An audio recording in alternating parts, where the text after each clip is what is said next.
Hi, this is Dean Graziosi. Welcome to this week's blog. Hey, thanks for all the great comments last week, and I appreciate the ones about my son, Brody. If you didn't see it, you can check over here, Dean's weekly video blogs. If you're new here, they're really great. I do these every single week. Hey, yesterday, first of all, let me back up. I asked the question in my email, why do people fall down? And, it's really a simple answer, you guys. Most of you nailed it. We fall down so we can learn how to balance. When we fall off a bike, it's because we were unbalanced. We didn't know what we were doing. When you fall, you learn what not to do. When you're a kid, a lot of times you tell I have a 2- and a 4-year-old, as you saw Brody, and I'll get my daughter on here soon. But a lot of times you'll tell them not to do something, or don't touch the stove. But a lot of times they don't stop doing it until they touch the stove and get burned. And it's kind of the same thing.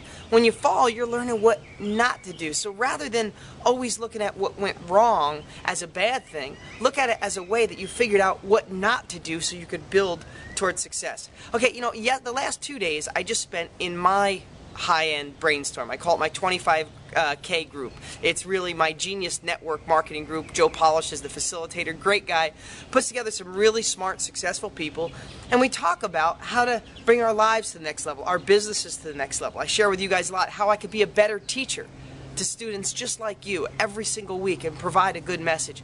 And here's one thing, I pull so much wisdom and information and direction and confidence out of these groups, and I give as much as I can too, right? Because that's all a part of it too. It's not necessarily what you can get from people. Remember this is a valuable lesson. It's what you can do for others that comes back around and supports and brings you to another level in life. But one thing I realized yesterday, I think we all are in the pursuit of an easier life, when things will be great and there'll be no more obstacles and no more challenges, and the money will be there, so you could just write a check and everything's fine, right?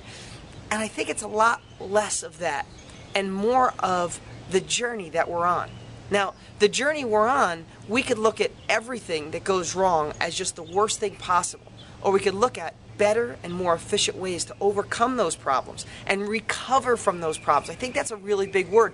Yesterday when I was looking at all the successful people in this room who I respect and share with and really care about, I realized one of the big things they had was fast recovery from when things went wrong. All of them are successful. All of them have to make a lot of money to be there. All of them are self-employed, but all of them still have the problems that most of us all have. They all reach obstacles on the way up. Some of them lost all their money and on their way back up. Some of them have lost it way in the past. But what I realized, and this is a word that I want you guys to keep in your mind because it rang so true yesterday, is your recovery period. If something goes wrong, you can linger and hold on to it and say, I wish it would have went, and whose fault was it? Why does this always happen to me? And a lot of things may happen to you, but all I know is everybody in that room, just watching them talk, had a quick recovery from when things went wrong. They bounced back up, they learned that lesson, and they went on to bigger and better things. So that's my lesson for this week. Think about your recovery time, because things are always